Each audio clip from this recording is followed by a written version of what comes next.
But my point is, there is no tolerable, comfortable level in hell. Anything is horrendous beyond anything you can imagine. I wanted to let my wife know where I was at, but I understood I'll never get to her again. She'll never know that I still exist. And that thought alone is really tormenting, to know that you can't say goodbye to your loved ones. You'll never see them again, and they'll never know that you're still alive. See, death does not mean cease to exist. Death means separation from God. So you're still alive, and you understand, my loved ones, my wife, she'll never know that I'm still here suffering for all eternity. And to live with that thought is really tormenting. And you want to talk to a person, just anybody. There is pleasure in conversation, but you're kept at a distance. And all those people I saw in the pit of fire, they're kept at a distance. And that's where I could first see people, was inside this big pit. I looked through the flames and I could see people literally burning on fire. And it's the most terrible thing to see a person burning and screaming. Their flesh hanging off their bones. I mean, I'm telling you, it's the most horrible thing. And they're screaming so loud, the screams, from burning. And there's thousands of people screaming all at once. You want to get away from it, the sound. It's so, I don't know what the word is. Irritating isn't a word. It's just awful to hear all that. But see, Isaiah 57:21 says, there is no peace, saith my God, to the wicked. There's no peace of mind. You feel like you're going to go insane. Listen to all these screams. But that's a blessing from God. Just quiet. Isaiah 32:18 says, my people dwell in a quiet resting place.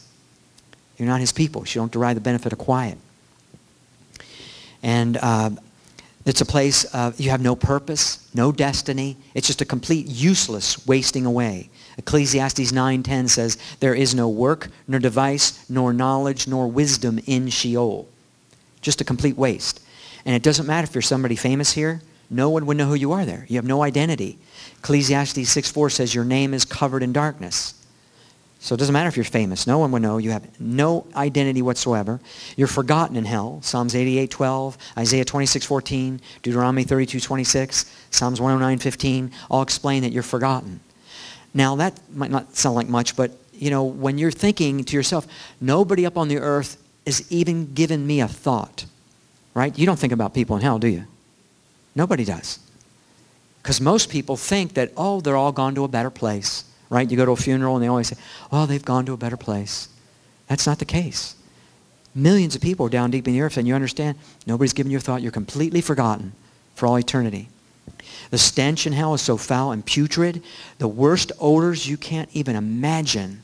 I've smelled open sewers. You know how disgusting that is. Or maybe bad eggs, rotten milk, all those things. Take all that times 1,000. And the smell of burning flesh. And that's an awful stench.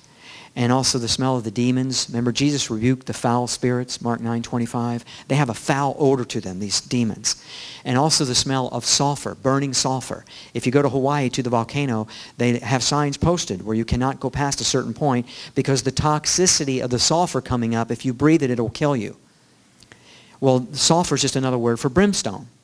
And where brimstone's all through the Bible. So you're breathing in this foul, putrid, disgusting air that should kill you.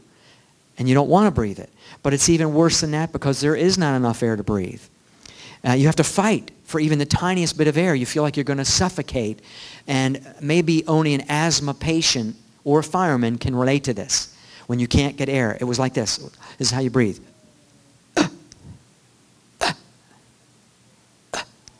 That was as much air as you could get. Well, any moment you think, I'm going to die of a lack of oxygen. So you have to live with that feeling for all eternity. But see, Isaiah 42:5 says, the Lord gives breath to the people upon the earth. You're not upon the earth. You're down deep beneath the earth. Again, God's so specific with his word.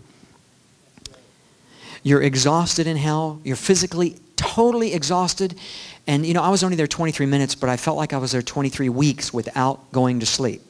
Now, if you ever stayed up for 1 or 2 nights, I've stayed up. After 2 nights, you cannot function anymore. If you don't even go to bed for 2 nights, you're completely a wreck, right? Well, in hell, you need to sleep also, but you never get to go to sleep. And it gets progressively worse. You're in such torment, you cannot rest. You can't sleep.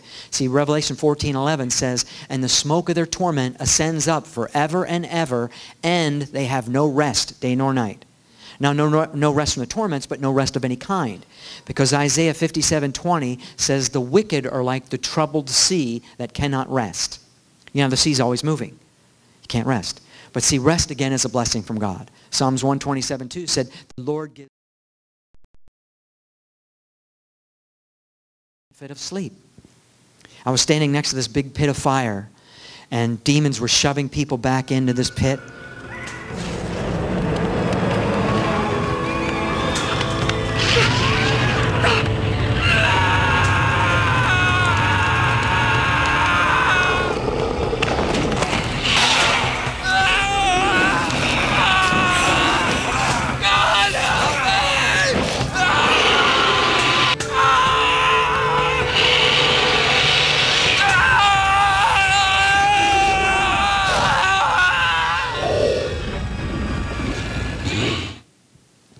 Standing next to this big pit, I was beneath a tunnel, and all around the cavern walls were demonic creatures of all different sizes and shapes, lined all along the walls. Everything was twisted, deformed, grotesque.